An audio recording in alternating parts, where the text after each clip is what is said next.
Seenaa gabaabduu takka warra salafa warra nu dura dabre irraa hogganiif odeessan akkana nun jaan. Gaaf tokko osoon fi imala deemaa jirruuti hattuun quxxaacu xuruq warri karaa namatti muru nutti as bahee karaa nu muraniiti meeshaa nuti qabnu hundaahu nurraa hatanii jaanamni salafaa tokko. Warri hattootaa kuni meeshaa nuti qabnu siinqii nuti qabnu waa hundaahu nurraa fudhatanii moggotti achi bahanii jee.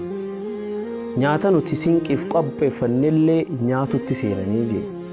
Immoo isaanirraa hattoota kanarraa guddaan isaanii mataan isaanii ajajaan isaanii isaanirraa kophaa bahee waan isaan nyaatan kanas nyaachuu dhiisee taa'u ture jee kophaa. Namni salafaa kun itti dhiyaadheetiin warri nu durarraahi gaafadhee jee. Maaliif isaan wajjin hin nyaanne? Nu hattanii waan keenya nyaachuu jirtanii ati immoo hin nyaattu maaliif jennaan?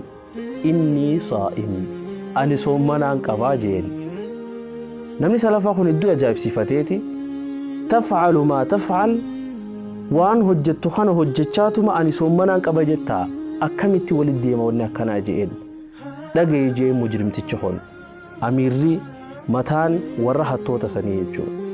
Inni taraktu baaban maftuuxan baynii wa bayna rabbii. Ani soommana kanaan bar ulaa takkaan banaa dhiifadhee jee. لعلي ألج منها ولا تكن بنادي فدي أنا في ربي جدو ربما ربي خي سبحانه وتعالى رحمة إسات ولا تنان أك إفبرنا جيسو أك رحمتنا أقول خجيل لافين ولا تنا بنادي فدي جين يا بلي سخي يا بلي تتي سينان تنجباب دو هتاتو ملي برنوتو قد هذا كبتي ميت قلبي لا يوجد لله اللي يجو نمني تيجو خنديلي دلقاتما وان هاتاتما جروس ومنا قباشو تريجو akkana jechuun hati jechuu osoon fi hin taane maadaama ilma namaa taateef yaa obboleessa kiyya ni dogongorta yaa obboleetti tiyya namni hundinuu ni dogongora garuu immoo dogongorri keessun akka khayrii hin dalaganne si hin dhorkin ulaa takka banaa dhiifadhu atilleen waan biraa keessatti dogongora hedduu qabaachuun mala immoo akkasuma khayrii takka tasiifi rabbii jidduu jirtu qabaachuu qabdaa jechuudha namni salafaa kun maal ja'a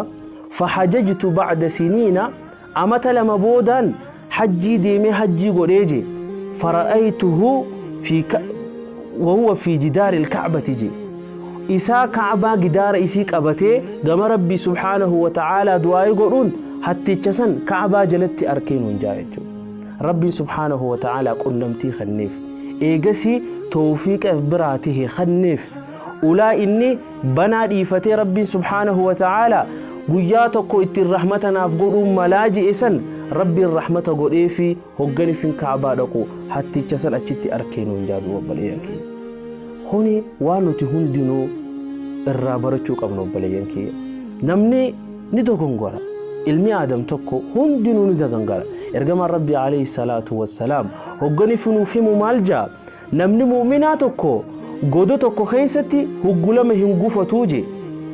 godoo tokko keessatti huggulama hin gufatu ahaa yaa rasuulallah hugguta kammoo gufachuu ni mala eeni malaa jechuu godoo tokko keessatti hugguta ka gufachuu ni mala sababa irraafatiinsaatiin sababa beekumsa dhabuutiin sababa immoo lubbuun isaa isa khaasuun shayxaanaanis dogongoruu mala immoo irra deebi'ee namni mu'minaa tokko dogongoroo tokko keessatti keessa hin turuuti jee ergamaan rabbi gama rabbi subhaanahu wa ta'ala namni mu'minaa ni toobataa tanaafu namni hundinuu dogongora ulaa takka banaa dhiifadhu yaa obboleessa kiyya waan atii fi rabbiin kee subhaanahu wa ta'aalaa qofti nuu beekan kaayadhu rabbii kee bira nabiina yaaquub hoggani fi ilmaan isaa yuusuf eega bade booda seenaa dheertu san booda gama abbaa isaanii dhufanii eega yuusuf arkame booda yaa abbaa keenya dhiifama nuu godhii jaanii istaghfir lanaa rabbanaa ربي خينا ديفمنو غافدو جانين مال جئني يعقوب